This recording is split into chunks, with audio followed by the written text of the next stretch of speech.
வணக்கம். இன்றைக்கி நம்ம பார்க்க போகிற சமையல் என்னென்னு பார்த்திங்கன்னா, ஒரு சிறுதானிய அரிசி, அதாவது தூயமல்லி அரிசி வச்சு இட்லி எப்படி செய்யலாங்கிறத பார்க்கலாம். லாஸ்ட்டு வீடியோ பார்த்திங்கன்னா தூயமல்லி சாதம் எப்படி செய்கிறதுங்கிற வீடியோ போட்டிருக்கேன். வேணும்னா அதை செக் பண்ணி பார்த்துக்குங்க. ரொம்ப ஆரோக்கியமான ரெசிபி, ஒரு சிறுதானிய ரெசிபி இது. ஸோ கண்டிப்பாக எல்லோரும் இந்த அரிசி வாங்கி யூஸ் பண்ணி பாருங்கள். உடம்புக்கு அவ்வளோ நல்லது, எல்லா பெனிஃபிட்டுமே இருக்குது. ஸோ வாங்க தூயமல்லி அரிசி இட்லி எப்படி செய்யலாங்கிறத பார்க்கலாம்.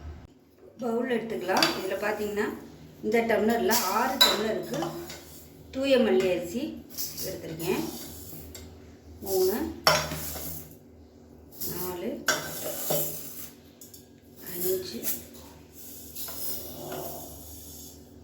6 டம்ளருக்கு தூயமல்லி அரிசி எடுத்துருக்கேன்.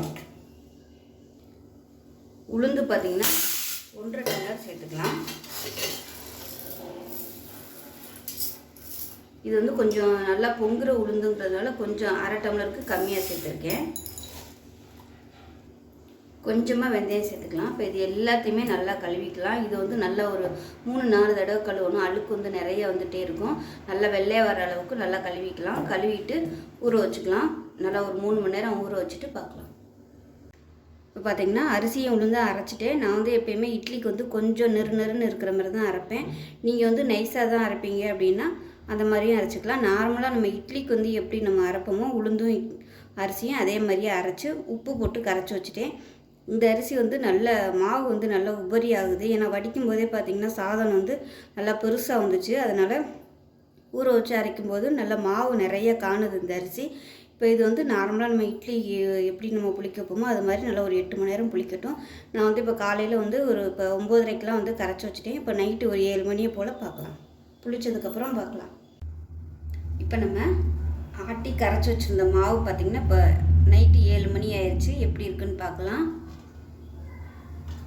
பாருங்கள், நல்லா பொங்கி வந்துருச்சு. அரை சட்டி அளவுக்கு தான் மாவு நம்ம கரைச்சி வச்சுருந்தோம். நல்லா சூப்பராக பொங்கிடுச்சு பாருங்கள். இதை லைட்டாக அப்படியே மிக்ஸ் பண்ணி விட்டுக்கலாம். எப்பயுமே இந்த மாதிரி மிக்ஸ் பண்ணி விட்டுட்டு தான் டப்பாவில் ஊற்றி வைக்கணும். அப்படியே ஊற்றினோம்னா அந்த மாவில் அடியில் அப்படியே தண்ணியாக நிற்கும். கடைசி மாவு இந்த மாதிரி நல்லா அடிச்சுட்டு ஊற்றி வச்சோம்னா நம்ம கடைசி ஊற்றுற வரைக்கும் மாவு கெட்டியாகவே இருக்கும். நல்லா அடித்தாச்சு.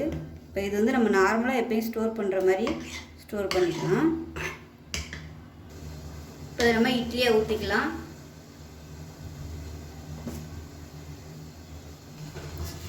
இப்போ தண்ணி நல்லா காஞ்சிடுச்சு.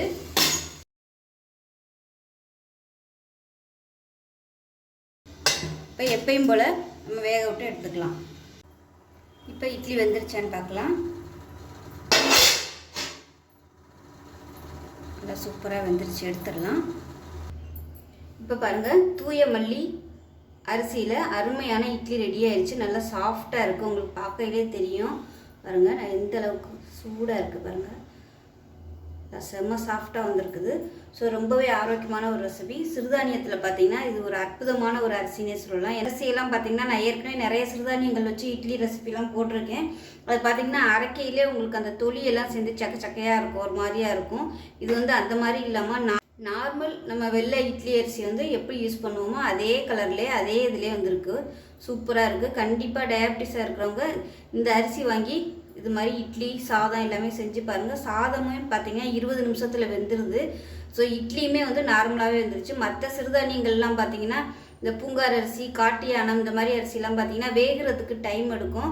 ஸோ இது நார்மல் இட்லி மாதிரியே சீக்கிரமாகவே வெந்துருச்சு. சாதமுமே பார்த்திங்கன்னா வடிக்கிறதுக்கு சீக்கிரமாகவும் வெந்துடுது, குக்கரில் வைக்கிறதுக்கும் சீக்கிரமாகவே வெந்துடுது. ஸோ கண்டிப்பாக இதை இந்த அரிசியை வாங்கி செஞ்சு பாருங்கள்.